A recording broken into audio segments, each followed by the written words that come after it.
நாட்டில் பல்வேறு விதமான குற்றச்சம்பவங்கள் பதிவாகியுள்ளன. இதன் அடிப்படையில் இணையதளம் ஊடாக சட்டவிரோதமான முறையில் நிதி கொடுக்கல் வாங்கல்களை நடத்தியதாக கூறப்படும் 2 நிலையங்கள் சுற்றி வளைக்கப்பட்டு 30 வெளிநாட்டவர்கள் கைது செய்யப்பட்டுள்ளனர்.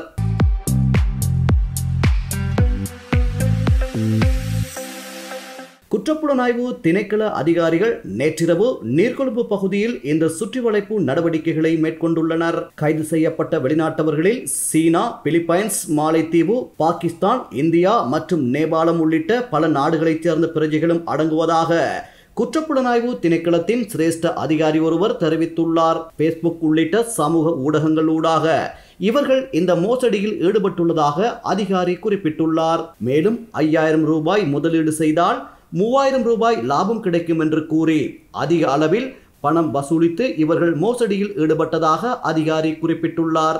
சுற்றி வளைக்கப்பட்ட 2 வீடுகளிலும் இருந்து பெருமளவிலான தொடர்பாடல் உபகரணங்கள் கைப்பற்றப்பட்டுள்ளன.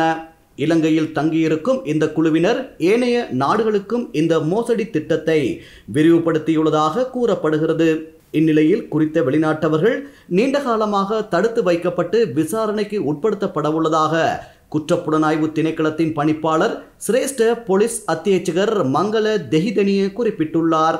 இந்த நபர்கள் பல கோடி ரூபாய் பணத்தை மோசடி செய்துள்ளதாகவும் இதேபோன்று மற்றொரு இடத்தில் சோதனை நடத்த நடவடிக்கை மேற்கொள்ளப்பட்டுள்ளதாகவும் அவர் மேலும் தெரிவித்துள்ளார். வவுனியா ஓமந்தை பகுதியில் மரக்கடத்தலில் ஈடுபட்ட வாகனம் நிறுத்தாது சென்றமையால் துப்பாக்கிச் சூடு நடத்தி பல லட்சம் ரூபாய் பெறுமதியான மரங்களை கைப்பற்றியுள்ளதாக போலீசார் தெரிவித்தனர். இதன்போது வாகனத்தை கைவிட்டு மரங்களை கடத்திச் சென்றவர்கள் தப்பி ஓடியுள்ளனர். குறித்த வாகனத்தை கைப்பற்றிய போலீசார் அதிலிருந்து சுமார் 7 லட்சம் ரூபாய் பெறுமதியான மரங்களை மீட்டுள்ளனர்.